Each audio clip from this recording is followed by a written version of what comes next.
So very good morning बच्चों, कैसे हैं आप सभी। उम्मीद करता हूँ सब लोग बहुत अच्छे से होंगे। बाकी भी स्कूल वगैरह बंद है तो आप लोग खूब मन लगा के पढ़ाई कर रहे होंगे, ठीक है। और टाइम का बेटा अच्छे से यूटिलाइजेशन करना है, बिकॉज आपको भी पता है कि अभी जैसे ही स्कूल खुलेगा तो सिलेबस बहुत तेजी से भगाया जाएगा, ठीक है। तो मेरे ख्याल से मई में तो कोई चांस नहीं लग रहा अभी खुलने का, ठीक है। तो जब भी खुलेगा तो मैं कोशिश करूंगा कि जितना ज्यादा पढ़ा सकूं आप लोग को, जितना ज्यादा लेक्चर अपलोड कर सकूं। बाकी अगर आप लोग को ऑनलाइन पढ़ना होगा तो आप लोग ऑनलाइन पढ़ सकते हो मेरे से, ठीक है। मतलब लेक्चर्स को पहले देख लेना, उसके बाद आप लोग कमेंट में या फिर आप लोग कमेंट में आप मेल कर दीजिएगा मुझे, ठीक है। वहां से मैं आप लोग को व्हाट्सएप नंबर अपना दे दूंगा या आप लोग मेरे को मेल करके अपना व्हाट्सएप नंबर बता दीजिएगा, तो मैं आप लोग को मीटिंग आईडी भेज दूंगा जिससे आप लोग लाइव मेरे से जुड़ सकते हैं, ठीक है। बाकी जो भी आपके डाउट्स वगैरह होंगे आप लोग मेरे से पूछ सकते हो व्हाट्सएप के जरिए, मेल करके, जैसे आप मेरे से कम्युनिकेट करना चाहो।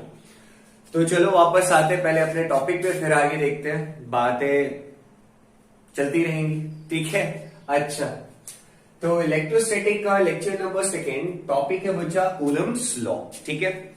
कहने के लिए तो बेटा कूलम्ब्स लॉ में एक छोटा सा फॉर्मूला है, ठीक है, लेकिन यूजेस बड़े हैं उसके, ठीक। और आपको बहुत ज्यादा मजा आने वाला है। और आज जो लेक्चर होगा थोड़ा लंबा होगा तो एंड तक बने रहेगा, और जिसको थोड़ा इजी लग रहा होगा या अभी जो मैं बकवास कर रहा हूं इतनी देर से, ठीक है, आप इसको थोड़ा फॉरवर्ड करके आगे बढ़ सकते हो, ठीक है ना। तो चलो स्टार्ट करते हैं हम लोग इलेक्ट्रोस्टैटिक का लेक्चर नंबर 2 टॉपिक है बच्चा कूलम्ब्स लॉ, ठीक। अब इसका क्या कहानी है, चलो थोड़ा देखा जाए। तो करते हैं शुरू प्रभु का नाम लेके। वैसे भी सुबह के बज चुके हैं 3, भगवान का टाइम हो गया हमारे हिसाब से, ठीक है। अच्छा, तो भगवान का टाइम तो सर हमेशा ही रहता है, हाँ जी वो भी सही है। बच्चे याद करो क्लास 11th में आपने यूनिवर्सल लॉ ऑफ ग्रेविटेशन पढ़ा था, ये उससे रिलेटेड है, ठीक है। तो यूनिवर्सल लॉ ऑफ ग्रेविटेशन में आपने क्या पढ़ा था, अगर आपको याद हो थोड़ा सा, कि सपोज जैसे अगर कोई मास एक m1 है, एक मास कोई m2 है, और उसके बीच का जो सेपरेशन है वो अगर मुझे r दिया हुआ है, ठीक है। तो यूनिवर्सल लॉ ऑफ ग्रेविटेशन पढ़ा था कि इस यूनिवर्स में कोई भी दो ऑब्जेक्ट जिसके पास अगर मास है तो एक मास दूसरे मास को क्या करता है, अट्रैक्ट करता है, ठीक है। अट्रैक्ट कर रहा मतलब पुल कर रहा है, पुल कर रहा है मतलब फोर्स लगा रहा है। अब बेटा एक बॉडी अगर दूसरे बॉडी पे अगर फोर्स लगा रहा है, ठीक है, तो उस फोर्स का कुछ मैग्नीट्यूड होगा सॉरी, तो उस फोर्स का कुछ मैग्नीट्यूड होगा। तो वो जो मैग्नीट्यूड का फोर्स का, वो हमने क्या पढ़ा था कि ये जो फोर्स होता था वो डायरेक्टली प्रोपोर्शनल होता था किसके, मास के प्रोडक्ट का, और इनवर्सली प्रोपोर्शनल होता था स्क्वायर ऑफ डिस्टेंस का, ठीक है। और ये जो बेटा मैं लिख देता हूं यहां पे ग्रेविटेशनल फोर्स की बात कर रहा हूं मैं, ठीक है। ये फोर्स बेटा ऑलवेज कैसा होता था, अट्रैक्टिव। याद आ रहा है, हमेशा कैसा होता था, अट्रैक्टिव। ये कभी रिपल्सिव नहीं होता है। अगर हम अर्थ की सरफेस पर अगर हैं तो उसका भी रीजन क्या है कि अर्थ हमें खींच रहा है, ठीक है। अब मान लो अगर ये एक मार्कर है, ये एक मार्कर है, ये दोनों मार्कर के पास भी मास है, ठीक है, ये भी एक दूसरे पे फोर्स लगा रहा है, बट आप बोलोगे सर ये चिपक क्यों नहीं जा रहा है, तो बेटा इन दोनों के मास का जो प्रोडक्ट होगा बहुत कम होगा ना यार। ये कितने ग्राम का होगा, मान लो 6 ग्राम या 10 ग्राम का होगा, ये कितने का होगा, 10 ग्राम का होगा, ठीक है। अब आप सोचो अर्थ का मास कितना है, मेरा मास कितना है। मेरा मास अगर मान लो मैं 80 kg का हूं, अर्थ का कितना बड़ा मास है, 6.4 इंटू 10⁻²4, उसका मल्टीप्लिकेशन बहुत ज्यादा होगा। तो उस फोर्स के सामने वाला फोर्स क्या है, नेग्लिजिबल। तो यहाँ फोर्स तो है बट बहुत कम है, इतना नहीं है कि चिपक जाए। जैसे अगर हम कोई चीज को गिराते हैं तो धरती पे तुरंत चला जाता है क्योंकि बहुत ज्यादा फोर्स है, फटाक से खींच ले रहा है, बट ये ऐसा नहीं कर सकता, ठीक है बच्चा। तो अब है कहानी क्या, उसके बारे में जरा देखो। हम लोग आज बात कर रहे हैं कूलम्ब्स लॉ के बारे में, ठीक है, कूलम्ब्स लॉ, ठीक है। कूलम्ब्स ने बेटा क्या कहा था, इन्होंने कहा था कि अगर मान लीजिए मेरे पास एक चार्ज Q1 है और एक चार्ज है Q2। ठीक है, मेरे पास एक Q1 चार्ज है, एक Q2 चार्ज है, और इसके बीच का जो सेपरेशन है लेट अस टेक दिया हुआ है आपको R। क्लियर है? तो कहते हैं कि एक चार्ज दूसरे, जैसे कि बेटा हमने पढ़ा था कि अगर लाइक चार्जेस होते हैं तो वो एक दूसरे को क्या करते हैं, रिपेल करते हैं, और अनलाइक होते हैं तो क्या करते हैं, अट्रैक्ट करते हैं। ठीक है, रिपेल कर रहे हैं मतलब एक दूसरे को धक्का लगा रहे हैं, पुश कर रहे हैं। अट्रैक्ट कर रहे हैं मतलब एक दूसरे को क्या कर रहे हैं, वो लोग पुल कर रहे हैं। ठीक है, अच्छा, तो और फोर्स का डेफिनेशन ही क्या होता है, पुल और पुश इज कॉल्ड फोर्स। तो मैंने कहा कि अगर एक चार्ज दूसरे चार्ज पे क्या कर रहा है बच्चा, अगर फोर्स लगा रहा है तो इस फोर्स के साथ क्या होगा, मतलब ये फोर्स कितना होता है। तो बेटा ये जो फोर्स होता है ये डायरेक्टली प्रोपोर्शनल होता है प्रोडक्ट ऑफ चार्जेस के, और इनवर्सली प्रोपोर्शनल होता है स्क्वायर ऑफ डिस्टेंस के। स्क्वायर ऑफ डिस्टेंस मतलब इन दोनों चार्जेस के बीच में जो डिस्टेंस है। तो बेटा अगर इन दोनों को अगर कंबाइन कर दिया जाए तो अपन लोग के पास क्या आ जाएगा, F is proportional to Q1 Q2 upon R square. Simple, जैसे बेटा यहां पे होता था, क्या होता था, F is proportional to M1 M2 upon R square. जैसे बेटा यहां पे प्रोपोर्शनलिटी का साइन हटता था तो एक कांस्टेंट आता था capital G M1 M2 upon R square. बेटा इस कैपिटेशन मतलब कैपिटल जी को हम लोग क्या बोलते थे, ग्रेविटेशनल कांस्टेंट। ठीक है, यही था ना, या यूनिवर्सल कांस्टेंट के नाम से भी जानते हैं।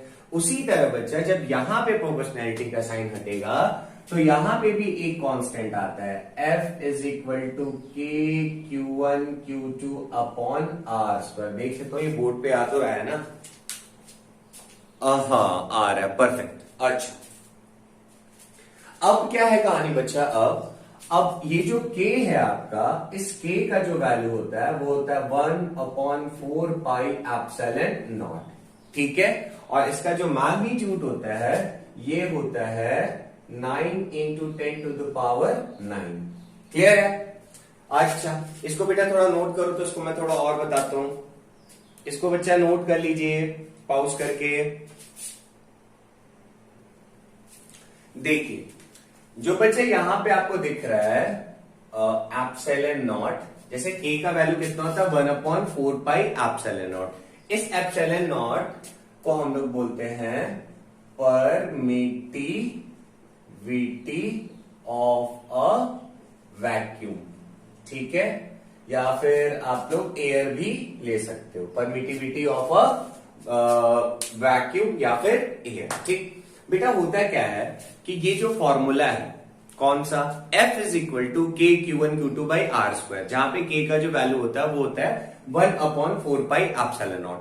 अब कहानी ऐसा है कि हमने ये जो एक्सपेरिमेंट किया कि मतलब दो चार्जेस को लिया, अब वो चार्जेस जो हैं बेटा या तो अट्रैक्ट करेंगे या तो रिपेल करेंगे। तो ये जो एक्सपेरिमेंट किया, मान लो एयर में किया या फिर वैक्यूम में किया, तो अगर एयर या वैक्यूम में करते तब इसका वैल्यू इतना होता है। ठीक है, अब यही दो चार्जेस को उठा के अगर मान लो पानी में डाल दिया, ठीक है, पानी में डाल दो या फिर तेल में डाल दो, मतलब मीडियम अगर चेंज करेंगे, ठीक है, तो अगर मीडियम चेंज करेंगे तो ऑब्वियसली जो फोर्स होगा उस पर तो फर्क पड़ेगा ना, है ना।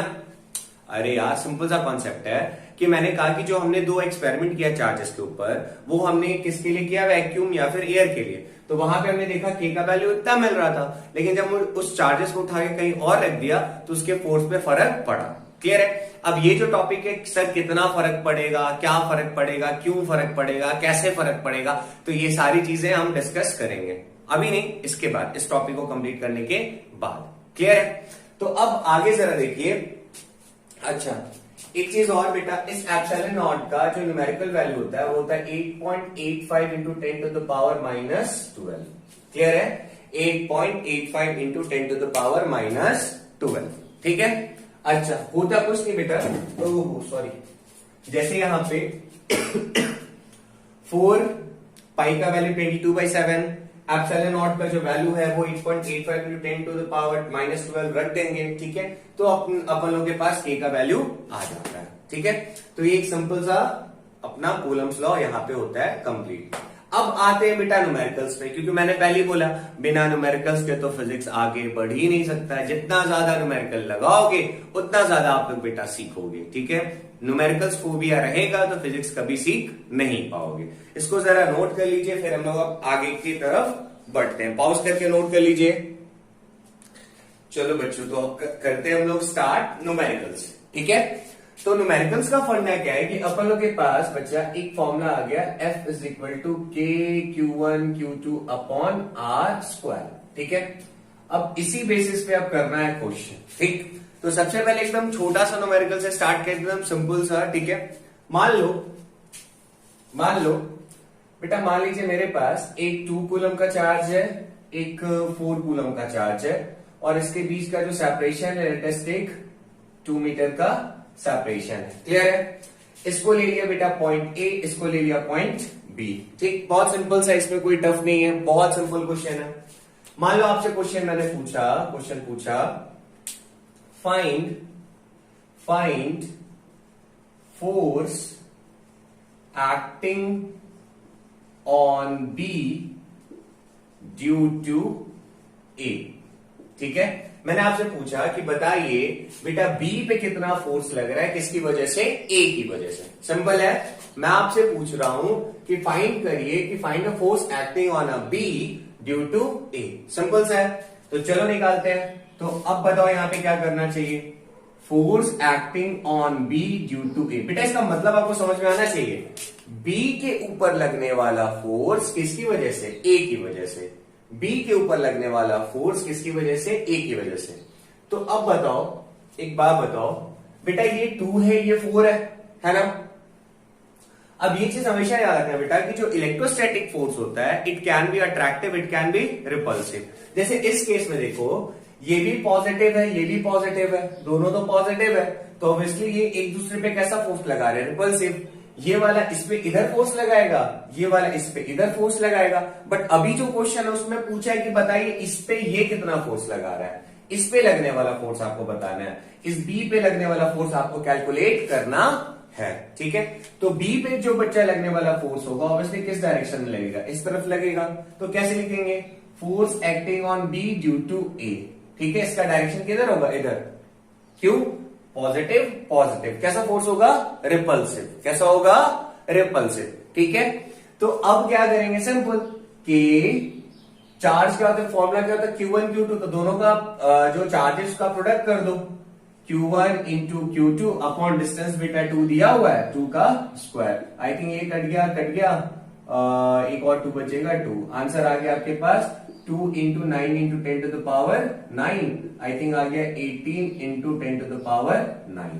ठीक है, सिंपल सा था, इसमें कोई ताम झाम नहीं है। तो ऐसे क्वेश्चन आप लोगों से नहीं पूछने वाला है एग्जाम में। ठीक है, इतना आसान सा थोड़ी पूछेगा यार, 12th क्लास में आ गए हो। ठीक, तो सर कैसा क्वेश्चन पूछेगा? कैसा करें स्टार्ट? इसको नोट कर लो फटाक से, पाउस करके बच्चा।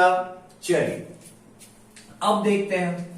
सर इतना आसान क्वेश्चन आप दिए हैं, कराए क्यों जब एग्जाम में आएगा ही नहीं? तो अरे बताने के लिए नालायक को। देखो इधर, सर आप बहुत बेइज्जती करते हैं, नालायक वलायक बोल देते हैं हम लोग को। अरे नहीं यार, तुम बहुत लायक हो, तू तो झूठ बोल रहा था।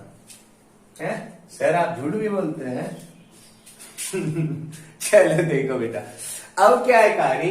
जैसे मान लो थोड़ा अच्छा क्वेश्चन करते हैं, नेक्स्ट वैरायटी का। ठीक है, मान लो बेटा मेरे पास फिर से ऐसी क्वेश्चन लेते हैं, 2 कूलम का चार्ज हो गया और एक 4 कूलम का चार्ज हो गया। ठीक है, अब इसके बीच, मान लो इसके बीच का जो सेपरेशन है वो फिर से कितना ले लिया मैंने? 2 मीटर का ले लिया। क्लियर है? अब मैंने आपसे बोला कि मेरे पास एक 1 कूलम का चार्ज है, बताइए मुझे किस 1 कूलम के चार्ज को कहां पे रखा जाए, कि जो सिस्टम हो वो किस में आ जाए बच्चा? इक्विलिब्रियम में आ जाए। सिस्टम किस में आ जाए? इक्विलिब्रियम में आ जाए। अब जरा समझो कि इक्विलिब्रियम का मतलब क्या होता है। बेटा ये मतलब है, मैं ऐसे खड़ा हूं इधर, बढ़िया फर्स्ट क्लास है, खेतों में खड़ा रहता है ना वो, ताकि कौवे ना आ जाए हैं।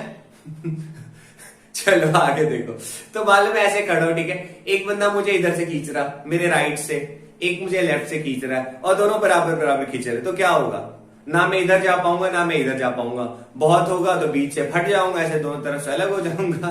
ठीक है, ऐसा कुछ हो जाएगा। अच्छा सर, अब 2 लोग हैं मान लो, ठीक है, कोई मुझे ऐसे करके धक्का लगा रहा है, कोई मुझे ऐसे लगा रहा है, और दोनों अगर बराबर बराबर धक्का लगाएंगे तो मैं बीच में रह जाऊंगा। तो सिस्टम किस में आ गया? इक्विलिब्रियम पे। ठीक है, यानी कि जब सिस्टम इक्विलिब्रियम पे होता है बेटा, तो उसके ऊपर जो नेट फोर्स लगता है, कौन सा फोर्स बच्चा?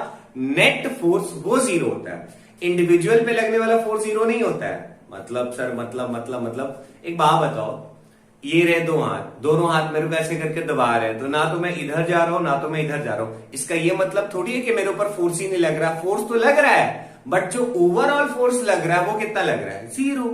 नहीं समझे बेटा, इधर से मान लो 10 न्यूटन का लगाया, इधर से मान लो 10 न्यूटन का लगाया, ठीक है, तो 10-10 की वजह से तो मैं सेंटर पे हो गया, ठीक। तो तुम टोटल फोर्स देखो कितना हो गया। इधर वाले को मान लो आपने +10 बोला, इधर वाले को आपने -10 बोला, तो +10 -10 कितना हो गया? 0। आता है समझ में बेटा? +10 -10 कितना हो गया? 0 ही तो हुआ। तो जो नेट फोर्स लग रहा था ऐसे मेरे गालों पे, वो कितना आया? 0, ठीक है। बट इंडिविजुअल फोर्स तो 0 नहीं आया ना? नहीं, अरे ये तो 10 का 10 ही रहा, ये -10 का -10 ही रहा। तो मतलब समझ में ये आया कि सर जब सिस्टम इक्विलिब्रियम में होगा तो नेट फोर्स जो होता है वो कितना होता है? 0। हर एक इंडिविजुअल फोर्स 0 हो ये जरूरी नहीं है। पक्का आगे बढ़ सकते हैं? दिमाग खुल रहा है?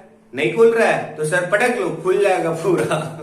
चलो वापस आ जाओ। तो अब कहानी क्या था कि सर आप इस 1 कूलम के चार्ज को लेकर आ गए हैं। अब इसको मैं बच्चा कहां पे रखूं कि जो नेट फोर्स आए इस सिस्टम का वो कितना आ जाए? 0, ठीक है।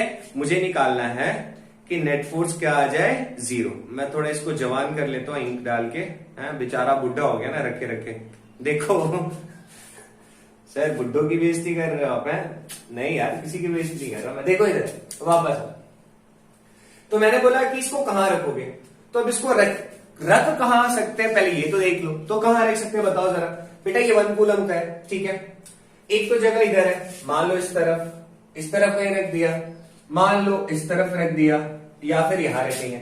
मतलब एक रीजन 1, रीजन 2 एंड रीजन 3, ठीक है। एक बार समझ लो, आपको समझ में आ जाएगा कि किधर रखना चाहिए। अब जरा देखते हैं होता क्या है, ठीक है। पहला केस में मान लो इसको उठा के मैं यहां रख देता हूं। कहां पे रखता हूं बेटा? रीजन 1 में। तो जरा सोचो बेटा, ये खुद कैसा है? प्लस, ये भी प्लस, ये भी क्या आपका +2। तो प्लस प्लस एक दूसरे को क्या करेंगे? धक्का लगाएंगे, रिपेल करेंगे। यही होगा ना बेटा, एक दूसरे को क्या करेंगे? धक्का लगाएंगे, रिपेल करेंगे। तो अगर आप इस 1 को उठा के इस तरफ रखोगे, इस तरफ, ये तो 2 कूलम वाला भी इधर धक्का लगाएगा, और जो 4 कूलम वाला है वो भी इधर धक्का लगाएगा। तो दोनों की दोनों एक ही तरफ धक्का लगाएंगे, तो कभी ये सिस्टम इक्विलिब्रियम पे आ पाएगा? सोचो जरा यार, मेरा गाल इधर है, चलो अपने आप को थप्पड़ मार के देख लेते हैं। अगर तो कोई इधर से थप्पड़ मारेगा तो मैं इधर जाऊंगा, इधर से थप्पड़ मारेगा तो इधर जाऊंगा। अब दोनों आदमी इधर से थप्पड़ मारोगे तो क्या कभी गाल सेंटर पे रह पाएगा? नहीं ना।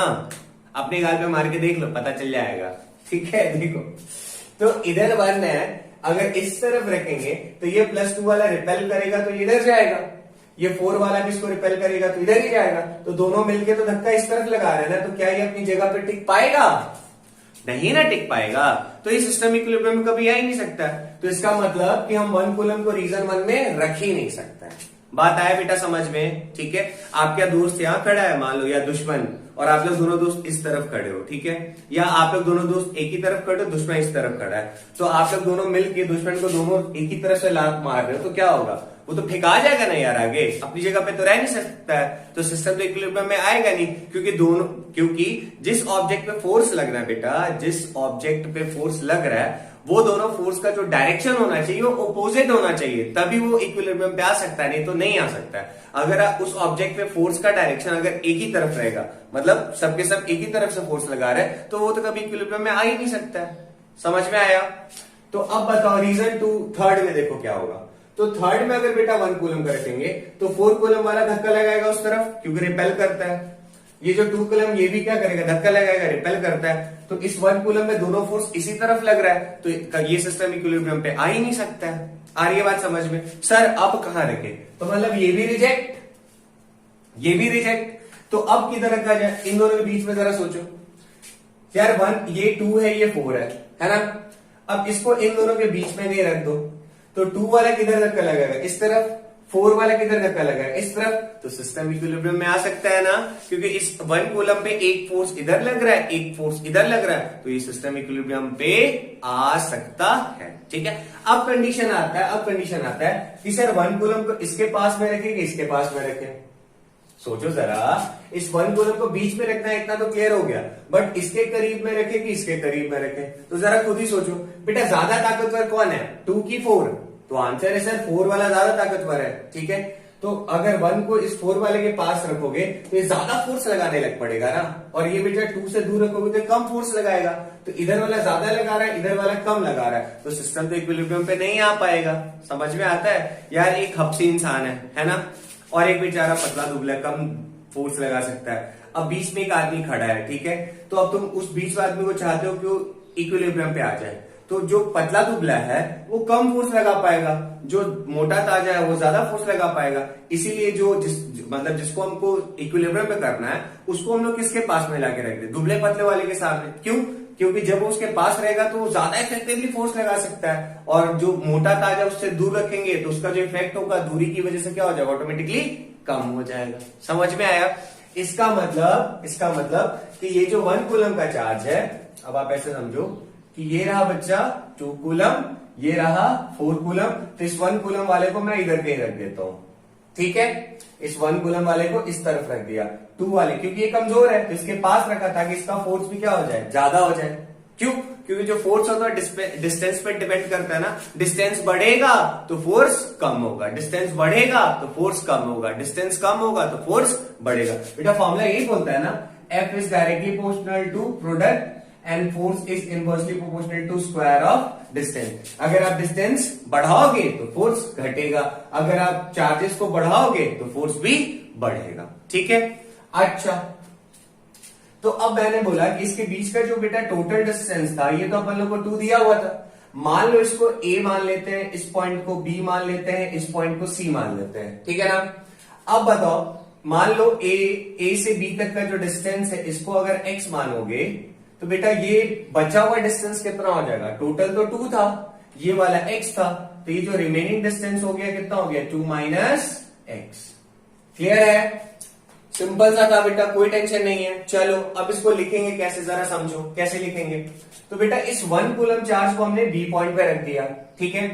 तो A पे तो 2 कूलम चार्ज ऑलरेडी है, तो जरा देखो इस B पॉइंट पे क्या हो रहा है, B पॉइंट पे क्या हो रहा है, जरा समझिएगा।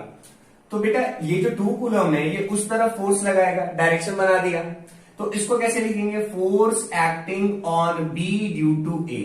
B के ऊपर लगने वाला फोर्स A की वजह से।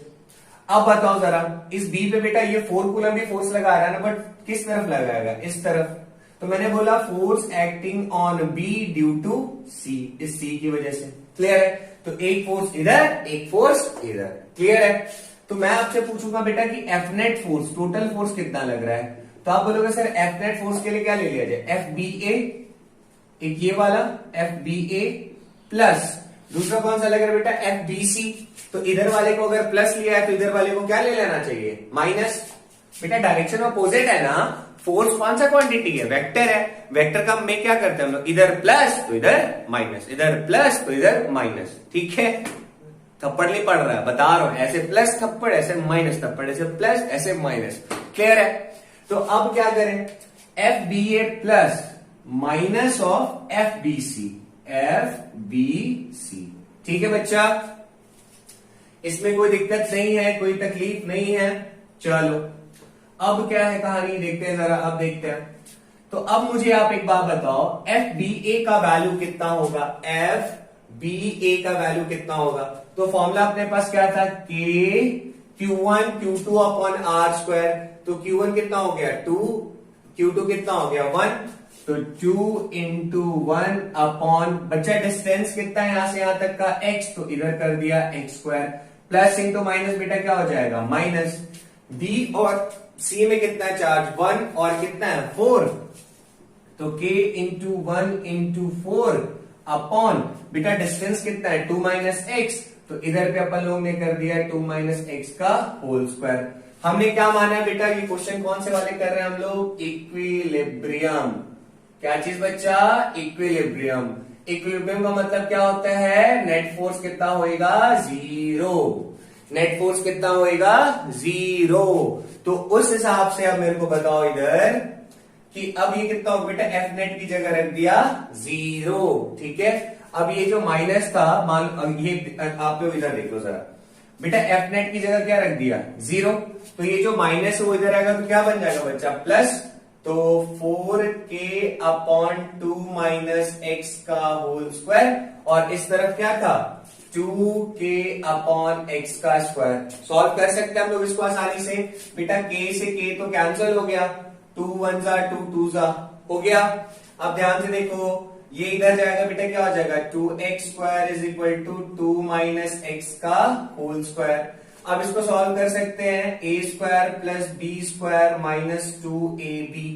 बेटा खोल दिया इसको, इधर क्या था 2x का स्क्वायर, ये वाला बेटा इधर आएगा तो क्या बन जाएगा x² plus 4x minus 4 is equal to 0। ठीक है, इजी लग रहा है यहां तक? यहां तक में कोई दिक्कत नहीं है। अब बेटा फॉर्मूला लगा दो, x इक्वल टू क्या था minus B plus minus under root of b² minus 4ac/2a।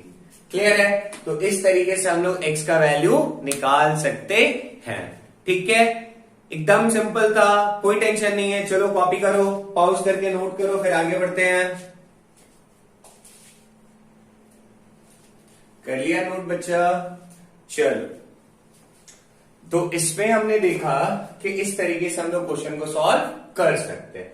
यहां पे अगर बेटा आप लोग लास्ट स्टेप करोगे तो b की जगह हम लोग कितना पुट कर देंगे 4, तो आई थिंक -4 प्लस माइनस, और ये वाला हो जाएगा b² मतलब 4 का स्क्वायर 16 माइनस 4ac। सॉल्व करके देखो कितना आ रहा है। जैसे देखो मैं इसको सॉल्व कर ही देता हूं, वरना आप लोगों को टेंशन होगा। देखो, तो जैसे अपन लोग के पास था तो -4 plus minus under root of बेटा b² यानी 16 माइनस 4 a1 हो गया, c कितना हो जाएगा बच्चा -4 बाई 2a यानी 2 इंटू 1। ठीक है, तो इसको अगर हम लोग सॉल्व करें कितना आ जाएगा -4 plus minus under root of 16। अब देखो मैंने डाटा लिया अजीब सा मन से, वरना परफेक्टली आ जाता, उसके लिए टेंशन नहीं लेना है। 16 माइनस माइनस प्लस हो जाएगा ना, प्लस 16/2। इसको और अगर सॉल्व किया जाए, इसको अगर और सॉल्व किया जाए तो क्या आ जाएगा बच्चा -4 plus minus under root of 16 का कितना हो जाएगा बेटा 32/2, और 32 को सॉल्व कर लो ऐसे करके कितना आ जाएगा 16, ये हो जाता 8, ये हो जाएगा 4, ये हो जाएगा 2, ये हो जाएगा 2 यानी 3 2 5 ना, तो 2 2 बाहर आ जाएगा ना, यानी -4 प्लस माइनस 4 √2/2, तो 2 कॉमन आ जा रहा है, तो -2 प्लस माइनस 2√2/2। ठीक है, इस तरीके से हम लोग बेटा x का वैल्यू निकाल सकते हैं। तो इसको अप्रॉक्स सॉल्व करोगे तो कितना आ जाएगा, आई थिंक ये -2 है और 2 इंटू √2 का वैल्यू बेटा होता है 1.4, तो 1.4 इंटू 2 करें तो 2 4 जा 8, 2 1 जा 8, 2.8 आ रहा है। तो 2.8 माइनस 2 करोगे तो कितना आ जाएगा, ये आ जाएगा आपका 0.8 डिवाइडेड बाई 2, ये हो जाएगा आपका 0.4 के अराउंड।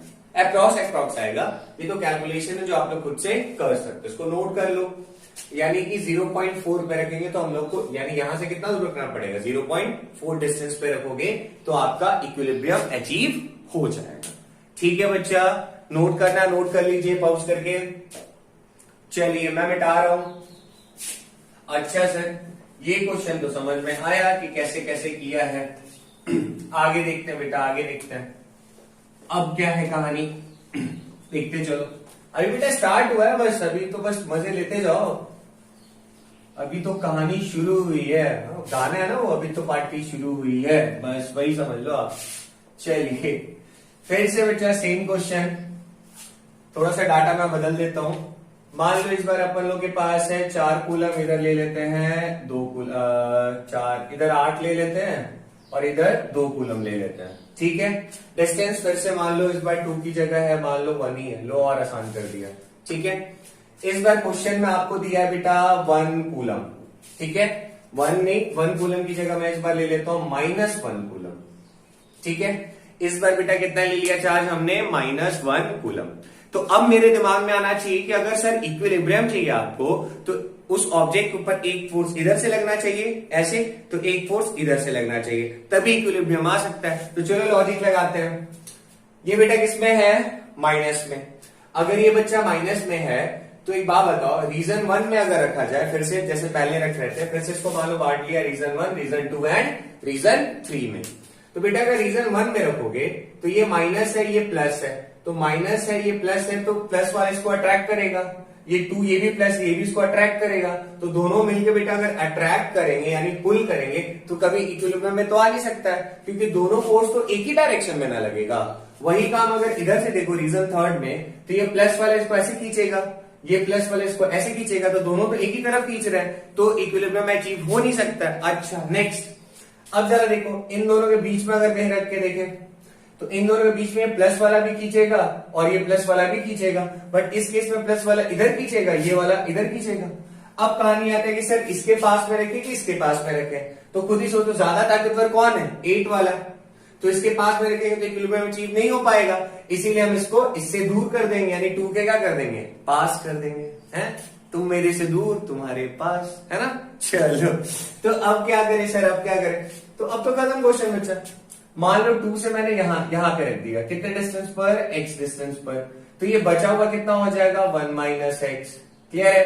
फिर से इसको a ले लो, इसको b ले लो, इसको c ले लो, ठीक। तो अब बताओ, इधर जो हमने लिया, इसको b नहीं लो, ये नहीं है, सॉरी, ये था, ठीक है, इसको ले लिया b। अब बताओ b पे हो क्या रहा है? तो एक फोर्स लगा रहा है कौन बेटा? Force acting on b due to c, जो कि इस तरफ लग रहा है, और एक फोर्स इस तरफ लग रहा है, force acting on b due to a। Clear है? समझ में आ रहा है? फिर से वही स्टेप फॉलो करो। F net is equal to बेटा एफ बी सी, इसको मान लो पॉजिटिव लिया, ठीक है, तो ये वाला इस तरफ लग रहा है, तो negative of F B A, ठीक है ना? वही स्टेप, कुछ नया नहीं करने वाले। फिर से बेटा सिस्टम किसमें? इक्विलिब्रियम में, तो एफ नेट क्या कर देंगे? 0। तो माइनस एफ बी ए इधर आएगा तो क्या बन जाएगा बेटा? प्लस एफ बी ए, ठीक है, F B A is equal to F B C, ठीक है, कि जो बी पे फोर्स लग रहा है ए की वजह से और जो बी पे फोर्स लग रहा है सी की वजह से, ये दोनों आपस में क्या है? बराबर। क्लियर है बच्चा मेरा बात? तो अब आ जाओ, अब आ जाओ, अब क्या करें सर, अब क्या करें, अब क्या करें? तो एफ बी ए का जो वैल्यू पुट कर दो, के Q1 कितना था बेटा? 8, Q2 कितना था? 1 अपॉन डिस्टेंस कितना है? 1 माइनस एक्स का होल स्क्वायर, और ये वाला कितना हो जाएगा बच्चा? बोलो 1, चार्ज कितना बेटा? 1 कूलम का लिया था, तो k इंटू 1, और दूसरा कितना है? 2 अपॉन एक्स का स्क्वायर। फिर से वही कैलकुलेशन बेटा, k से k कैंसिल, 2 1 जा 2, 4 जा। अब इसको सॉल्व करेंगे तो अपन लोग के पास क्या आ जाएगा? एक्स स्क्वायर इस तरफ आएगा, तो 4x square is equal to, ये वाला उधर भेज दो, 1 माइनस एक्स का होल स्क्वायर। फिर से बेटा क्वाड्रेटिक इक्वेशन बनेगा और उसको हम लोग सिंप्लीफाई कर लेंगे और हमारे पास आंसर आ जाएगा, a square plus B square minus 2x। ये इधर आया तो बेटा 3x स्क्वायर, ये वाला इधर आएगा तो प्लस 2x, और ये वाला इधर आएगा तो minus 1 is equal to 0। Quadratic formula क्या था? x is equal to minus B plus minus under root of B square minus 4ac by 2a। ये फॉर्मूला लगाइए और आपका आंसर आ जाएगा। बेटा इसके बाद सॉल्व कर सकते हो ना, 10th में बहुत पढ़ा है यार, अब ये भी मत सॉल्व कराओ, ठीक है? इतने नालायक तो तुम लोग नहीं होगे, हैं? 11th क्लास में आ गए हो, सॉरी 12th में आ गए हो ना यार, ये सब तो बहुत सॉल्व किया होगा। आगे बढ़ सकते बच्चा, मजा आ रहा है धीरे धीरे, बोरिंग तो नहीं हो रहा है ना? अरे हो रहा होगा तो कमेंट में बता देना, ठीक है? अब एंटरटेनमेंट करने के लिए डांस करके थोड़ी दिखाएंगे, पढ़ना तो पड़ेगा ही। चलो, बस समझ में आने के लिए चीजें अच्छे से। अब क्या है, अब क्या है सर, ये भी समझ में आ गया। चलो देखते हैं, क्लास लंबा जाएगा, ठीक है? और आप लोग भी जब ये लेक्चर देखना तो इसको एक ही बार में खत्म करना कूलम्स को, ठीक है? चलो कोशिश करता हूं आज ही खत्म हो जाए, नहीं तो 2 लेक्चर डालना पड़ा तो डाल देंगे, इतना क्या टेंशन है। चलो नेक्स्ट है बेटा, नेक्स्ट है, थोड़ा सा कहानी चेंज करते हैं। देखो देखो देखो देखो देखो देखो क्या है, क्या है, क्या है, क्या है। सुबह के बज चुके हैं आप 4 हैं। चलो देखते हैं। सुबह सुबह वीडियो बनाने में ज्यादा मजा आता है ना, दिन में कटर कटर, कभी वो, यहाँ रात में शांति शांति है। चलो बेटा आगे का कहानी क्या है, मान लो एक ले लिया -2 कूलम चार्ज, एक ले लिया बेटा 4 कूलम चार्ज प्लस में, ठीक है। और इसके बीच का जो सेपरेशन है सपोज करो 2 मीटर का दिया हुआ है, ठीक है। अब इसको आपको करना है सॉल्व। और इस बार मान लो मैंने क्या किया, हाँ 1 कूलम का चार्ज लिया। क्वेश्चन है कि 1 कूलम चार्ज को, इसको ले लो ए, इसको ले लो बी, ठीक है। इस बार पूछ रहा बेटा कि इस 1 कूलम चार्ज को कहां पे रखा जाए कि सिस्टम आ जाए किसमें, इक्विलिब्रियम में। तो अब दिमाग में एक बात घूमना चाहिए, क्या घूमना चाहिए, क्या घूमना चाहिए सर, कि मेरे को अच्छी तरह पता है कि अगर आप चाहते हो कि सिस्टम इक्विलिब्रियम में आ जाए तो क्या करो, बढ़िया फर्स्ट क्लास चार्ज को पकड़ो और देखो कि एक फोर्स इधर तो एक फोर्स इधर, अगर दोनों फोर्स ऑपोजिट डायरेक्शन में लगेगा तभी जाके सिस्टम इक्विलिब्रियम में आएगा, नहीं तो नहीं आने वाला है। समझ में आया? तो चलो फिर से देखते हैं बच्चा, खुद से टाइम कर सकते हो, करो रीजन 1, रीजन 2, रीजन 3, ठीक है। पक्का है? आगे देखो, मान लो रीजन 2 में अगर रखोगे तो क्या होगा, ये बेटा कैसा है सर प्लस, अच्छा प्लस वाले को बीच में रखेंगे तो क्या होगा, सोचो जरा बेटा, ये भी प्लस है और आप बीच में प्लस को रखोगे तो प्लस प्लस रिपेल करेंगे तो ये इस तरफ आना चाहेगा। ये कैसा बच्चा माइनस, ये कैसा है प्लस, तो ये माइनस वाले इस प्लस को क्या करेगा, अट्रैक्ट करेगा। तो मतलब ये धक्का लगाएगा और ये अट्रैक्ट करेगा। मतलब मैं यहां खड़ा हूं, तुम यहां खड़े हो, बीच में एक जमूरा को खड़ा कर दिया है, मैं उसको लात मार रहा हूं और तुम उसको पकड़ के खींच रहे हो। तो एक बंदा लात मारा, एक पकड़ के खींच रहा, दोनों एक ही डायरेक्शन में काम हो रहा है। तो क्या कभी सिस्टम इक्विलिब्रियम पे आएगा? क्या वो अपनी जगह पे खड़ा रह सकता है? तो आंसर है सर नहीं रह सकता है। अगर नहीं रह सकता है तो सिस्टम इक्विलिब्रियम पे आएगा नहीं। अब सिस्टम इक्विलिब्रियम पे अगर आएगा नहीं तो एफ नेट 0 होगा नहीं, जबकि क्वेश्चन में पूछा है कि हमें क्या चाहिए, सिस्टम किस में चाहिए, इक्विलिब्रियम में, यानी एफ नेट कितना चाहिए अपन लोग को 0। तो चलो सर अब क्या करें, मतलब रीजन 2 तो अपना नहीं सेलेक्ट कर सकते, यहां तो सिस्टम इक्विलिब्रियम पे आएगा ही नहीं, ठीक है। अब जरा सोचते हैं इधर क्या होगा 1 और 3 में, ठीक है। 1 और 3 का सोचो, अगर मान लो 1 की तरफ रखें तो ये प्लस है बच्चा, ये कैसा है माइनस है। तो यहां पे अगर प्लस को रखेंगे तो ये माइनस इसको खींचेगा अपनी तरफ, और ये प्लस वाले इसको क्या करेगा, रिपेल करेगा, धक्का लगाएगा। काम बन सकता है ना, एक फोर्स ऐसे लग रहा है माइनस की वजह से इस तरफ और प्लस की वजह से इस तरफ, तो दोनों फोर्स अपोजिट डायरेक्शन में हो गया। अगर दोनों फोर्स अपोजिट डायरेक्शन में है तो सिस्टम इक्विलिब्रियम में आ सकता है। तो सर यहां पे लग रहा है कि काम बन जाएगा, है ना। इधर सोचो, अगर इसको उठा के बेटा इस तरफ रख दिया जाए, ठीक है। अपन लोग के पास ये वाला रीजन था और ये वाला रीजन था, एक बार यहां रख के देखा 1 कूलम को और एक बार इधर की तरफ रख के देखा। तो इधर की तरफ रखेंगे बेटा तो ये प्लस वाले इसको धक्का लगाएगा उस तरफ, और ये जो माइनस वाला है इसको खींचेगा। तो यहां भी तो अपोजिट में लग रहा है। अब बोलोगे सर इधर भी ठीक लग रहा है और इधर भी ठीक लग रहा है, हम किधर रखें? मैंने बोला यार दिमाग लगाओ। क्या दिमाग लगाए, सोचो जरा बेटा। इस तरफ रखोगे 1 को तो ये किसके पास में आ गया, जो ताकतवर है उसके पास में आ गया ना। एक तो यह ज्यादा है, ऊपर से डिस्टेंस भी कम है, तो इस पे ज्यादा फोर्स लगाएगा एकदम जबरदस्त वाला। और जो इसको रोक रहा है उधर दूर जाने से वो छोटा भी है और दूर भी है, तो बहुत नाइंसाफी है ना। एक तो बेचारा छोटा है और ऊपर से दूर भी, समझ रहे हो कि मतलब ऐसा कहानी है कि एक दुबला पतला आदमी है, ठीक है, उसको कोई भाग रहा है, उसको पकड़ के खींचना है। तो एक तो तुम कम ताकतवर हो, ऊपर से जिसको खींचना है उसको दूर भी कर दिए हो, तो बेचारा कैसे खींचेगा यार, बड़ा नाइंसाफी हो जाएगा ना उसके साथ, है।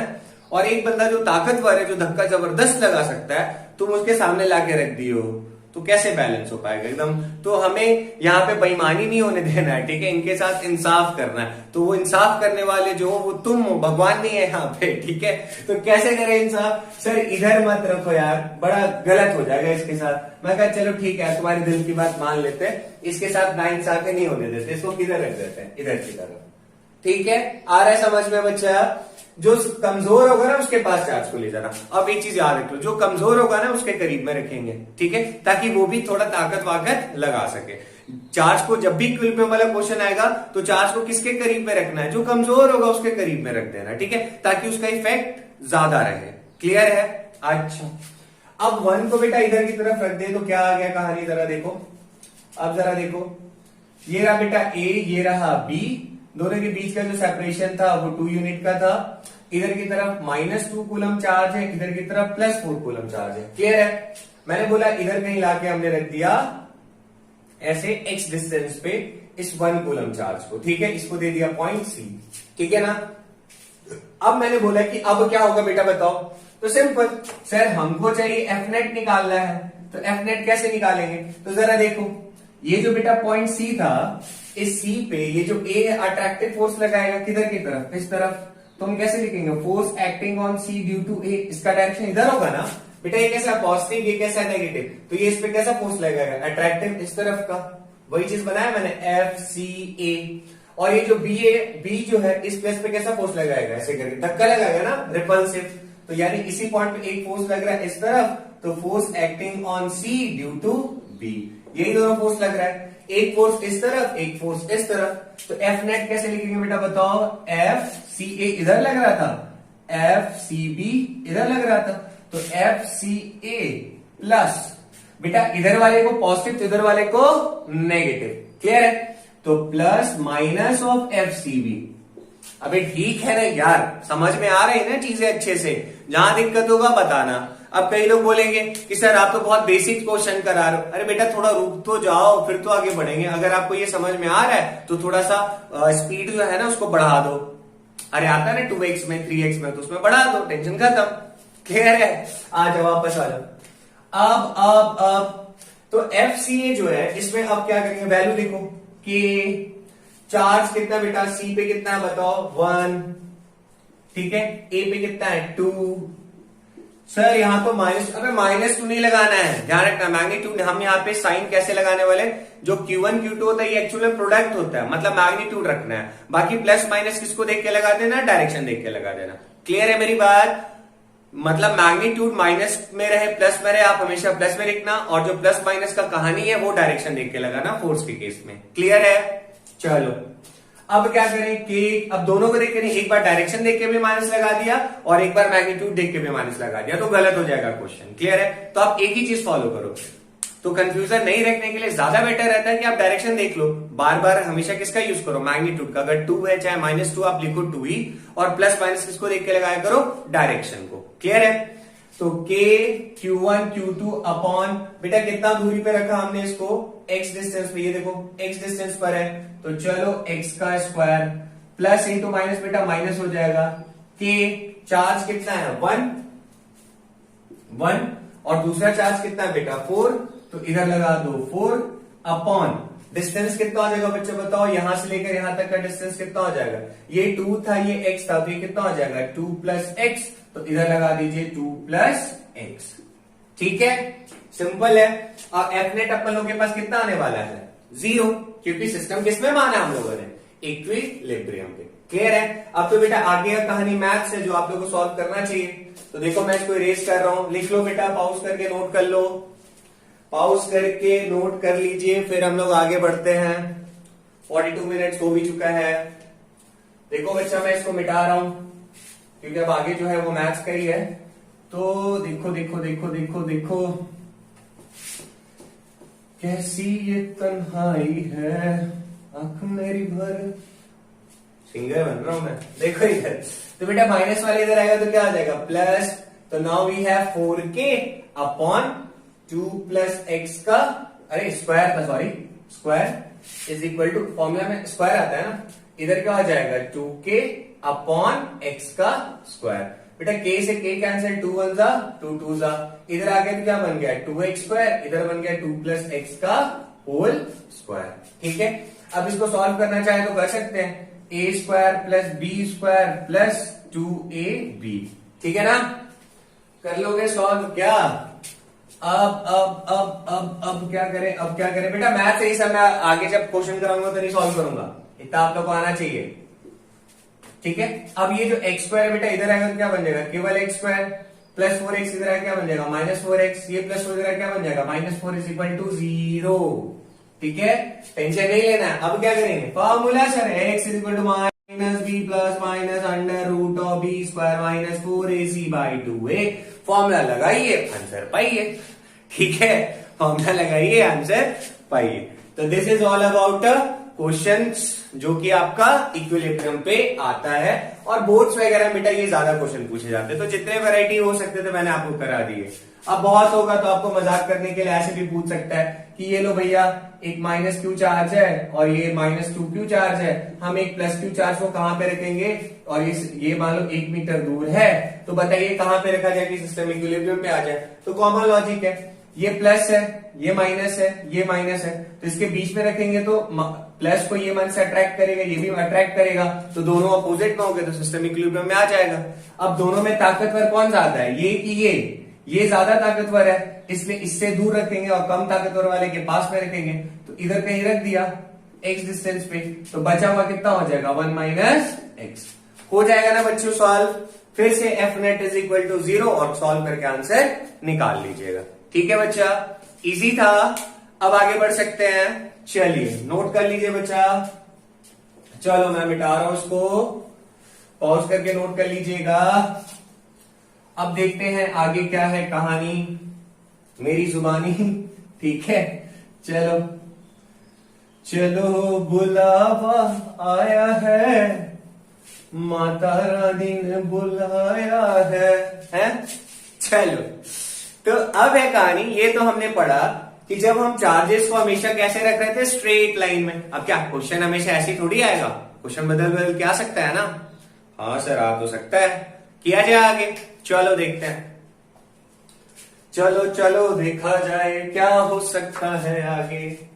तो अपन लोग के पास है एक formula F = K Q1 Q2/R²। Clear है?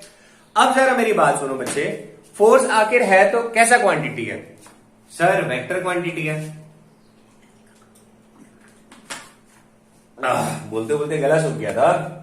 अच्छा, फोर्स कैसा क्वांटिटी बेटा? तो सर वेक्टर क्वांटिटी है। तो वेक्टर क्वांटिटी का हम लोग नॉर्मल एडिशन नहीं कर सकते हैं। मतलब सर मतलब याद है क्लास 11 में हमने पढ़ा था पैरेललोग्राम लॉ और ट्रायंगल लॉ?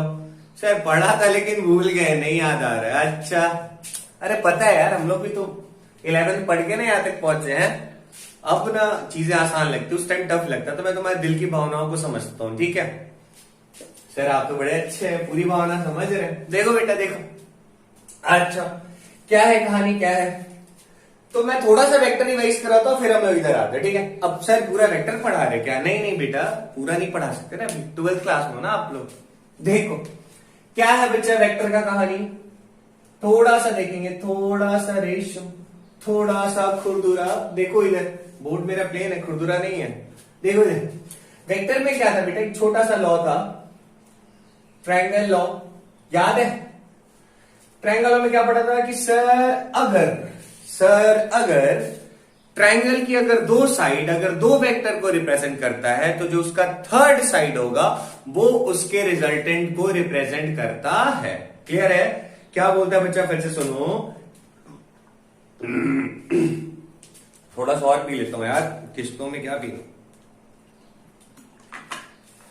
सुनो क्या है बच्चा कहानी, triangle law of vector addition बोलता था कि अगर ट्रायंगल का अगर दो साइड, जैसे अगर ये वेक्टर ए है, एक साइड एक वेक्टर ए को रिप्रेजेंट कर रहा है और दूसरा साइड वेक्टर बी को रिप्रेजेंट कर रहा है, तो इन दोनों का जो रिजल्टेंट होगा उसको ये वाला वेक्टर रिप्रेजेंट करेगा। ठीक है, कई बच्चों को फीलिंग नहीं आती कि सर आखिर ऐसा होता क्या है। ठीक है, अच्छा दूसरा एक और लॉ था, उसको भी देख लो, फिर वापस आता है। दूसरा था बेटा अपन लोग के पास पैरेललोग्राम लॉ। ठीक है, पैरेललोग्राम लॉ बोलता था कि अगर दो वेक्टर से अगर हम लोग, मान लो ये वेक्टर ए है, ये वेक्टर बी है, दो एडजेसेंट साइड जो है, दो एडजेसेंट साइड अगर पैरेललोग्राम लॉ का दो एडजेसेंट साइड अगर दो वेक्टर को रिप्रेजेंट कर रहा है, तो उसका जो डायगोनल होगा, इसका जो डायगोनल होता है वो रिजल्टेंट को देता है। ठीक है, ये वेक्टर बी है तो शिफ्ट करेंगे तो ऊपर ऐसे ही एक वेक्टर बी मिल जाएगा, तो टेंशन नहीं लेना। वेक्टर ए है तो शिफ्ट करेंगे तो ऊपर ऐसे एक वेक्टर ए मिल जाएगा। क्लियर है? तो ये वाला जो है अपन लोगों के पास ये क्या है, डायगोनल, ये हो गया अपना रिजल्टेंट वेक्टर। क्लियर है? अच्छा ये छोटी छोटी अभी आएगा फीलिंग, टेंशन मत लो। कई लोग सोच रहे हैं कि सर सुना सुना लग रहा है लेकिन याद नहीं आ रहा, टेंशन मत लो अभी। अच्छा, इस रिजल्टेंट का बेटा जो मैग्नीट्यूड होता था कितना होता था, ये वेक्टर आर है, मैग्नीट्यूड क्या होता था, तो sir a² + b² + 2ab cos theta.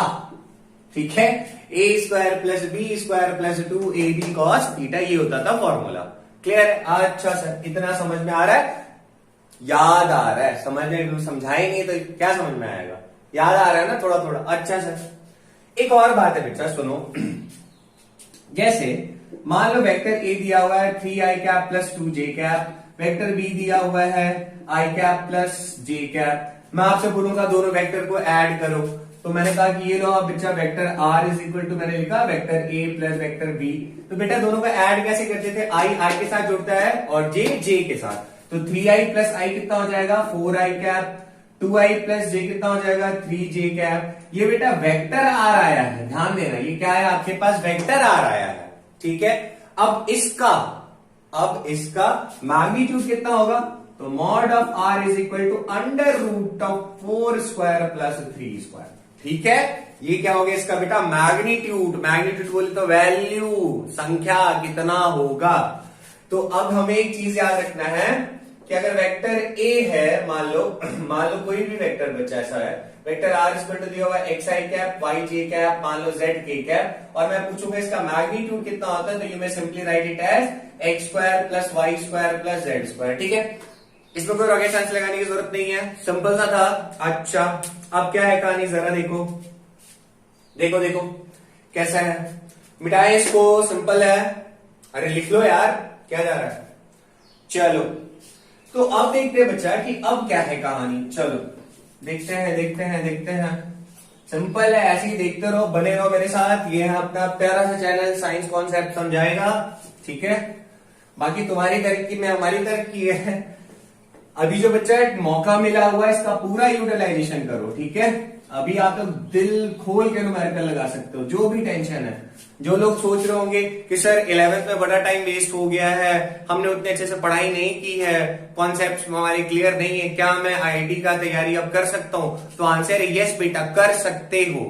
ठीक है, जो लोग मान के चलो कि नॉर्मल लोग 6 घंटे पढ़ते, तुम 12 घंटे पढ़ो, उनसे डबल मेहनत करो, 11th वाला कंप्लीट हो जाएगा। ठीक है, और ऐसा कुछ नहीं है बच्चा कि आपको पूरा 11th का सिलेबस, पूरा 12th का सिलेबस पढ़ोगे तभी आपका आईआईटी में सिलेक्शन होगा। ठीक है, आप थोड़ा सा स्मार्ट स्टडी करो। मेरा सजेशन मानो तो यार 11th का यार फर्स्ट बुक तो आता होगा।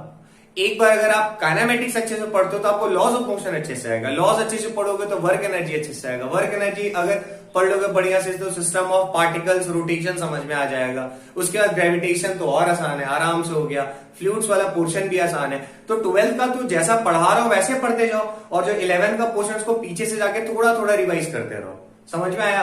तो मतलब पीछे वाला रिवाइज करने का, आगे वाला आज के आज खत्म करना। जैसे मान लो अभी छुट्टियां हैं, है ना, तो अभी का सीन क्या है कि कई लोग ऑनलाइन पढ़ रहे हैं, कोई मान लो अगर मेरे चैनल से पढ़ रहा है, ठीक है, तो मैंने 12th का एक घंटा 1.5 घंटा का लेक्चर डाला है, तो उस पर थोड़ा टाइम लगाने के बाद जो बाकी का टाइम मिल रहा है एक बार 11th का जाके रिवाइज कर लो। ठीक है, तो ऐसे चलोगे तो मजा आएगा पढ़ाई में भी, और रिजल्ट तो आना ही आना है। ठीक है बच्चा, तो अभी लेट नहीं हुआ है, पढ़ो, दबा के पढ़ो। बाकी अगर आपके मन में और भी कुछ सवाल अगर उठ रहे होंगे तो कमेंट में डाला करिए, मैं उसका जवाब दूंगा। ठीक है, पर्सनली मेरे को कॉल भी कर सकते हो आप लोग, कोई टेंशन नहीं है। ठीक है, नहीं उठा पाया तो कॉल बैक कर लूंगा। चलो देखो बच्चा, अब है कहानी क्या, देखते जरा। ये तो सर आपने वेक्टर थोड़ा सा बता दिया, क्यों बताया? तो वेक्टर्स का सम हम लोग डायरेक्टली नहीं कर सकते हैं। ठीक है, वेक्टर को ट्रायंगल या पैरेललोग्राम लॉ से ही सॉल्व करना होता है। अब इसकी क्यों जरूरत पड़ेगी बेटा, तो देखो पहले कुछ सिंपल क्वेश्चंस करते हैं, फिर धीरे धीरे लेवल अप होगा, धीरे धीरे टेंशन नहीं लेना है, सारे क्वेश्चंस कराए जाएंगे एकदम जबरदस्त। ठीक है, चलो देखो क्या है कहानी, क्या है।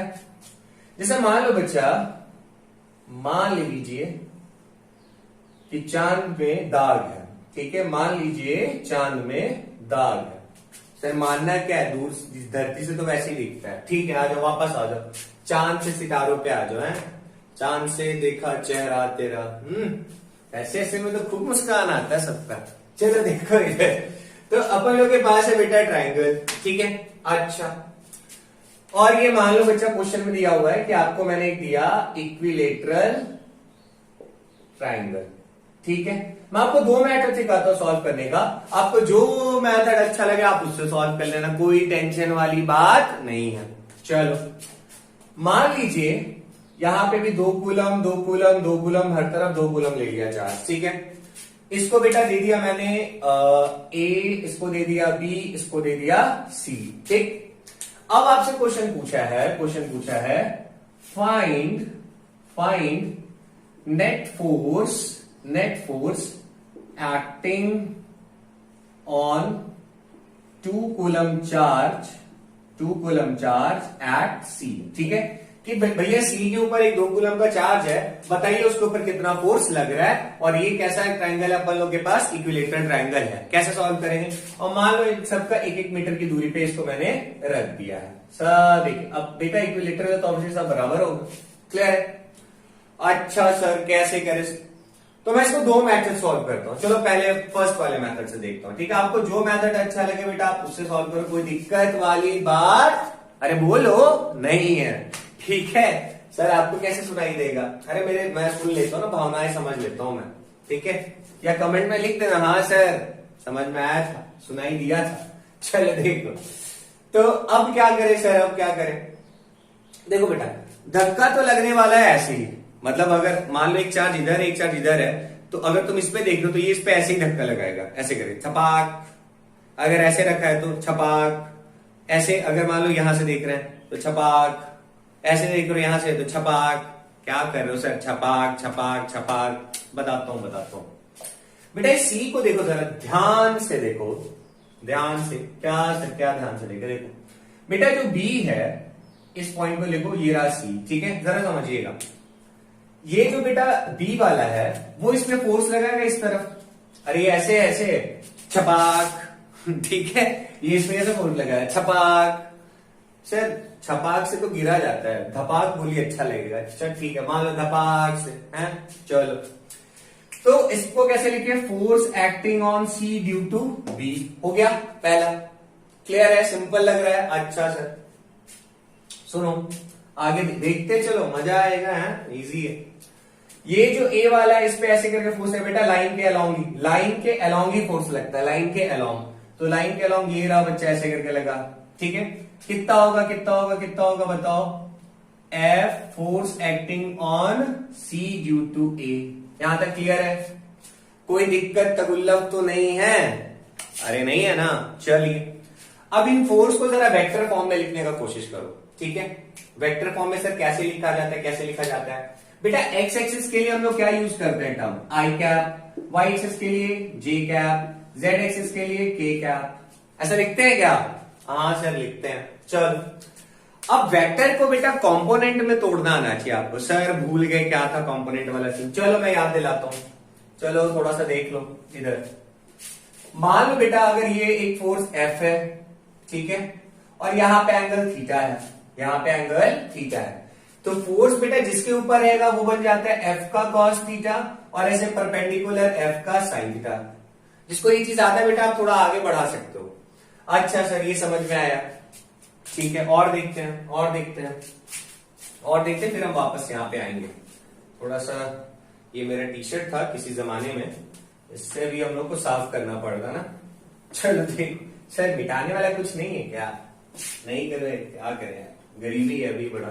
चलो देखो, अच्छा मान लो बेटा एक फोर्स ऐसे है, मान लो ये फोर्स F है और यहाँ पे एंगल है थीटा। अब क्या करें, अरे जिसके मतलब ये जो फोर्स है ये जहां पे एंगल बन रहा है वो बन जाता है बेटा F का cos थीटा, और जिधर फोर्स है उधर की तरफ 90 डिग्री चल लो तो ये बन जाएगा F का sin थीटा। आ रहा है समझ में। उसी तरह मान लो ऐसा है F, ठीक है, और इस बार एंगल यहां दे दिया थीटा, तो थीटा जिसके ऊपर होगा वो बन जाएगा F का cos थीटा, और अब जिधर F cos बनाने के बाद जिधर की तरफ है उधर की तरफ 90 डिग्री चल लो, ये बन जाएगा F का sin थीटा।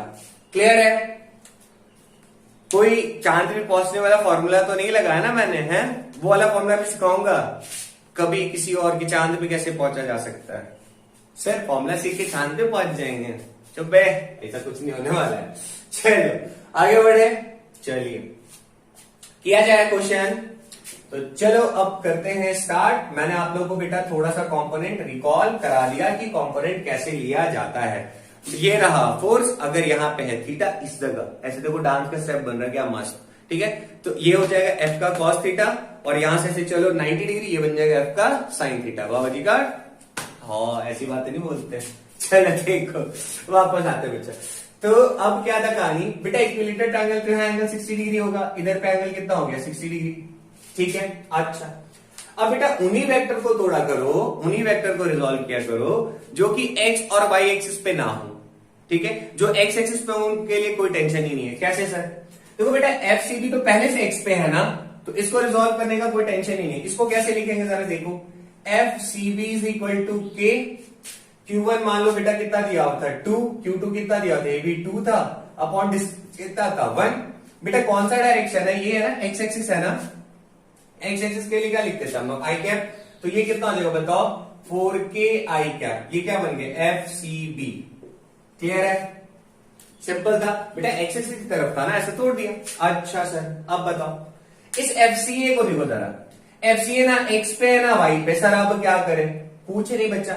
यह एंगल कितना है 60, तो एफ सी ए का 60 है, तो एक बात बताओ इस तरफ बेटा एक क्या आ जाएगा, एक आ जाएगा एफ सी ए का cos 60 इस तरफ, और इस तरफ क्या आ जाएगा एफ सी ए का sin 60। आता है समझ में? क्यों सर ऐसे क्यों किया? मैंने कहा बेटा ये ससुरा ना एक्स पे जा रहा है ना वाई पे जा रहा है, ठीक। इसका मतलब अगर ऐसे देखा जाए तो ये एक्स पे भी कुछ गया है, और देखो इधर भी आया ना, अरे यार इसको देखो ऐसे, ये देखो एक्स पे भी कुछ गया हुआ है उस तरफ, ये वाई पे भी कुछ गया हुआ है, नीचे भी देखोगे तो वाई में भी कुछ कोऑर्डिनेट मिलेगा, एक्स एक्सिस पे भी कुछ कोऑर्डिनेट मिलेगा। तो इसको मैं दो पार्ट बोला, एक्स वाला कौन हो गया एफ सी ए cos 60, और इधर कौन हो गया एफ सी ए sin 60। मतलब सर मतलब चलो देखते हैं मतलब क्या हो गया।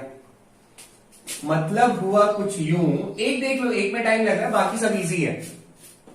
मतलब क्या हुआ, मतलब बच्चा ये हुआ कि ये जो अपने पास एफ सी ए है वेक्टर, इसको हम लोग कैसे लिख सकते हैं बताओ, एफ सी ए cos 60 है ना बेटा। एफ सी ए कैसा है, एफ सी ए cos 60, एक्स एक्सिस है तो क्या लगा दिया आई कैप, प्लस ये नीचे जा रहा है ना ऐसे नीचे की तरफ, तो ऊपर बेटा प्लस वाई एक्सिस यानी प्लस जे कैप।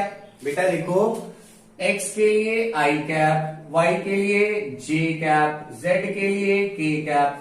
तो इस बार कैसे जा रहा है, नीचे जा रहा है ना नेगेटिव, तो इधर क्या लिख दिया जाए माइनस एफ सी ए साइन 60 जे कैप। ये नेगेटिव क्यों लगाया बच्चा, समझ में आता है, दिख रहा है बोर्ड में, देख लेता हूं मैं जरा। हाँ दिखाई तो दे रहा है। चलिए अब क्या करें सर, अब क्या करें देखो, अब जरा लिखो इसको, एफ सी ए कैसे निकाला जाए बच्चा, तो के चार्ज कितना था बेटा, देखो फॉर्मूला तो वही लेगा ना, के Q1 Q2 bye are square, तो 2 कितना हो जाएगा 2 4, डिस्टेंस कितना है 1 स्क्वायर, और cos 60 का बेटा वैल्यू कितना होता है बताओ जरा, cos 60 इज 1/2 आई थिंक, तो इधर रख दिया मैंने 1/2। क्लियर है?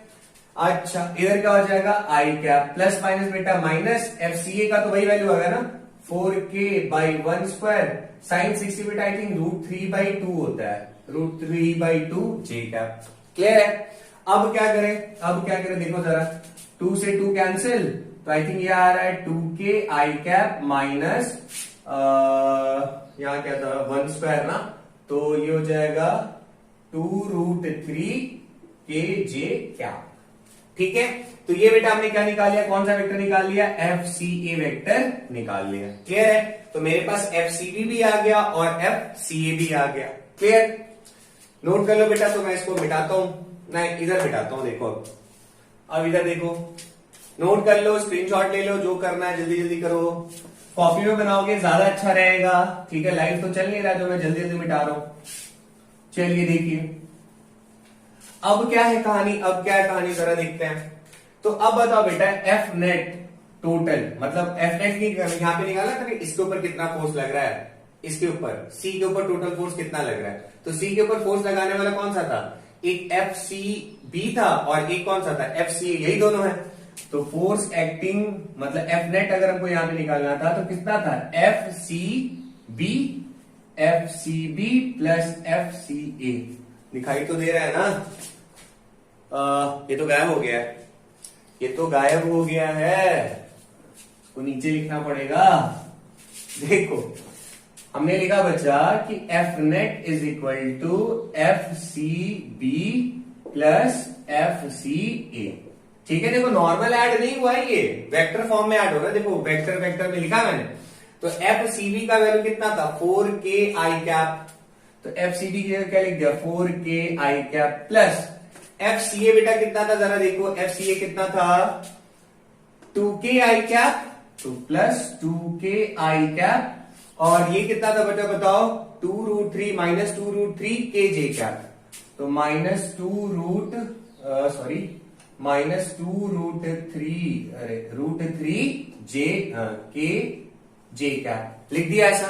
अब बेटा ऐड कौन होगा, आई आई वाले से ऐड होगा, तो आई आई वालों को ऐड कर दो, 4 और 2 कितना हो जाएगा बच्चा 6k आई कैप, आई जे के साथ ऐड नहीं होता है ना, और ये हो गया माइनस 2√3 के जे कैप। ये आया बेटा आपका एफ नेट। क्लियर है, ये वेक्टर एफ नेट आया बेटा, मैग्नीट्यूड नहीं आया है। ठीक है, तो इसको मैं जरा मिटाता हूं और देखता हूं आगे क्या कहानी है। इसको इरेज कर लूं, स्क्रीनशॉट ले लीजिए। देखो देखो देखो कैसे करे सॉल्व इसको हम लोग, सीखो अच्छे से मेरे पीछे। ठीक है, चलो अब क्या करें सर, तो इसका मैग्नीट्यूड निकालना होगा, तो मॉड ऑफ एफ नेट याद आ रहा है, अभी थोड़ी देर पहले सिखाया था, कैसे निकालते थे 6 का स्क्वायर प्लस 2√3 का स्क्वायर, इसी था, कितना आ जाएगा बच्चा 36 प्लस 2 का स्क्वायर 4, 4 3 आई थिंक 12 होता है, तो इधर कर दो 12। अब बताओ कितना हो जाएगा, अच्छा के भी था ना यार, तो इधर आता के का स्क्वायर, तो एक के को बाहर निकाल लीजिए, अरे के स्क्वायर है तो के बाहर आ जाता ना, और 36 प्लस 12 कितना हो जाएगा बताइए 48। तो दिस इज आवर मैग्नीट्यूड, इतना नेट फोर्स इसके पास लग रहा है। 48 को सॉल्व करना चाहो तो कर लीजिए, 4 1 जा 4 2 जा 4 3 जा, यानी कितना हो जाएगा ये बच्चा 2 बना ना 4√3, तो 4√3 into K, this is our F net. ठीक है बच्चा, यहां तक समझ में आया ये मेथड कि हर एक फोर्स को हमने किस में तोड़ लिया, आई जे के में तोड़ दो। अगर एक्स एक्सिस में होगा चाहे वाई एक्सिस में होगा तो टेंशन नहीं है, आराम से आई जे के में लिख सकते हैं। एक्स एक्सिस या वाई एक्सिस को, तो अगर एक्स या वाई एक्सिस में नहीं होगा तो उसको कंपोनेंट में हम लोग आराम से ब्रेक कर लेते हैं। अब दूसरा मेथड क्या है, इसको बेटा नोट कर लो, फिर दूसरा मेथड सिखाता हूं कैसे सॉल्व होता है। इसको नोट कर लीजिए पॉज करके।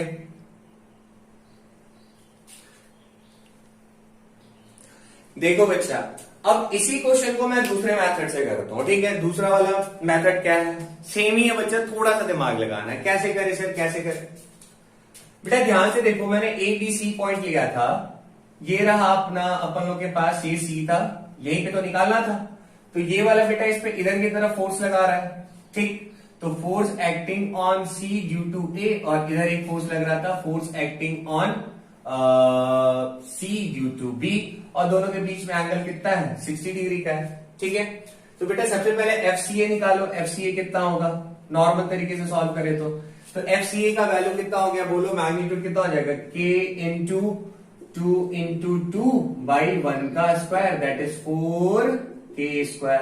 खत्म। उसी बेटा एफ सी ए देख लो ना यार, 2 2 डिस्टेंस कितना था 1 1 का स्क्वायर कर लिया।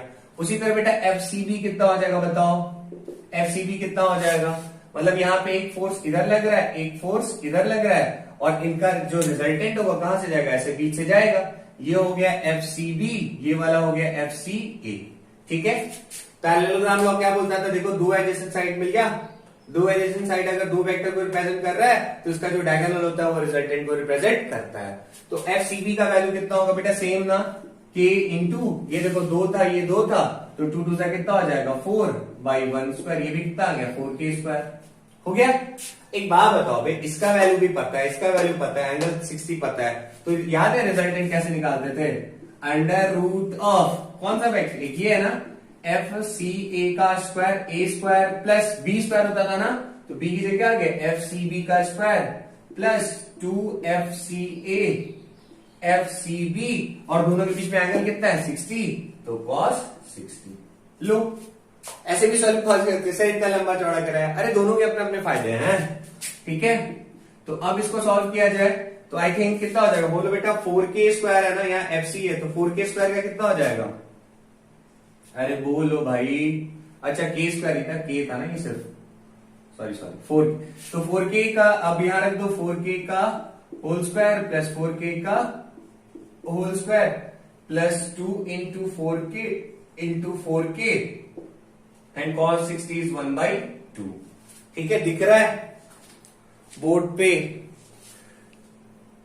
हाँ दिख तो रहा है। अब आगे क्या करें, आगे क्या करें, देखो जरा आगे क्या किया जाए, सिंपल है। अब बताओ अंडर रूट ऑफ बेटा 4k का कितना हो जाएगा, 16k² प्लस 16k², और ये कितना हो जाएगा, cos 60 1/2 होता है ना बच्चा, तो 1/2 कट गया तो कितना हो गया 16k², ठीक है। अब देखो 16k² बेटा अगर कॉमन निकाल लिया जाए अंदर में से 16k² को, तो 1 + 1 + 1 आता, और ये बाहर आ जाएगा तो क्या आ जाएगा 4k under root 3, I think यही आया था पिछली बार भी आंसर, इजी था, दोनों मेथड समझ में आया, कोई टेंशन नहीं है। अब मेरे को पता चल गया था ना वेक्टर ये वेक्टर, दो एंगल भी पता तो निकाल लिया, और एंगल से नहीं निकालना था तो वहां से निकाल लिया था कंपोनेंट से, ठीक है। चलो बेटा कॉपी करो, फिर आगे बढ़ते हैं।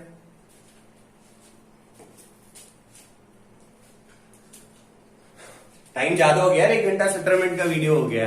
तो कूलम्स लॉ का आज हो गया बेटा बेसिक क्वेश्चन, एकदम बेसिक क्वेश्चन, ठीक है। अब जो नेक्स्ट क्लास आएगा, एक क्लास और कूलम्स लॉ का डालेंगे, उसमें आप लोगों को एकदम शानदार मजा आने वाला है, ठीक है। उसमें हम थोड़ा सा लेवल बढ़ाएंगे, मींस थोड़ा एडवांस तक टच करेंगे, ठीक है। आज बेटा इतना ही रखते हैं, उम्मीद करता हूं आप लोग को काफी अच्छे से समझ में आएगा। और जाते जाते एक क्वेश्चन देके मैं जाता हूं, जाते जाते है ये याद रखना, कभी अलविदा ना कहना, ओ कभी अलविदा ना कहना, समझे, अलविदा नहीं कहना है। चलो देखो फिर मिलते हैं, बाय नहीं बोला जाता, हमेशा बोलना चाहिए फिर मिलते हैं, हाँ जिससे कभी मिलना ही नहीं उसको बाय बोल दो। चलो देखो, तो वह फिल्मी डायलॉग है ना थोड़ा, कोई नहीं, देखो एक क्वेश्चन देके जाता हूं बेटा आपको जाते जाते। मान लो मेरे प्यारे बच्चों, एक क्वेश्चन है आपके पास, लेट अस टेक +q है, इधर +q है, इधर -q है, इधर +q है, ठीक है। अब आपको निकालना है कि यहां पे नेट फोर्स कितना है, ठीक है। इसको ले लो A, इसको ले लो B, इसको ले लो C, इसको ले लो D। आपको फाइंड आउट करना है कि यहां पे नेट फोर्स कितना लग रहा है एट D। क्लियर है, समझ में आ गया, आपको निकालना है बेटा find net force at D, ठीक। और उसके बाद एक मैंने इसके डायगोनल्स, ये स्क्वायर है बच्चा, और सबका आपको 2 दिया हुआ है, ठीक है। और एक और क्वेश्चन देता हूं, इस बार एक बार आपने यहाँ पे अगर यहाँ पे अगर कोई +q को रख दिया तो आपको बताना है यहाँ पे नेट फोर्स इन चारों की वजह से कितना लगेगा, ठीक है। तो इन्हीं 2 क्वेश्चन के साथ मैं अपना लेक्चर कर रहा हूं समाप्त फिलहाल। नेक्स्ट लेक्चर कल आएगा आपके पास, ठीक है। तो आज ये वीडियो मेरे को लगता है दोपहर तक में अपलोड हो जाएगा, तो आप लोग शाम को आराम से देख सकते हो। होपफुली आपको बहुत अच्छे से बेटा समझ में आया होगा, और चैनल को लाइक सॉरी तो अपना प्यारा चैनल है साइंस कॉन्सेप्ट समझाएगा, इसको लाइक शेयर एंड सब्सक्राइब करिए, ठीक है। जो लोग फीस अफोर्ड नहीं कर सकते अच्छी कोचिंग इंस्टीट्यूट्स की, और उनको है घर से प्रिपरेशन करना, सेल्फ स्टडी करना है, वो इस चैनल से जुड़े, और मैं हो सके तो उनको जितना ज्यादा स्टडी मटेरियल चाहिए, ठीक है, जितने भी नेशनल इंस्टीट्यूट्स हैं, ठीक है, उनके लेवल के क्वेश्चन आपको यहाँ पे मिलेगा, ठीक है। अभी न्यू है तो उतने वीडियोस मैंने नहीं डाले हैं, ठीक है, बट जैसे जैसे टाइम बीतेगा आपको यहाँ पे सब कुछ मिलेगा, ठीक है। तो मेरे साथ बने रहिए, मैं हूं आपका राहुल सर, मिलते बेटा कल, ठीक है, तब तक के लिए जय हिंद।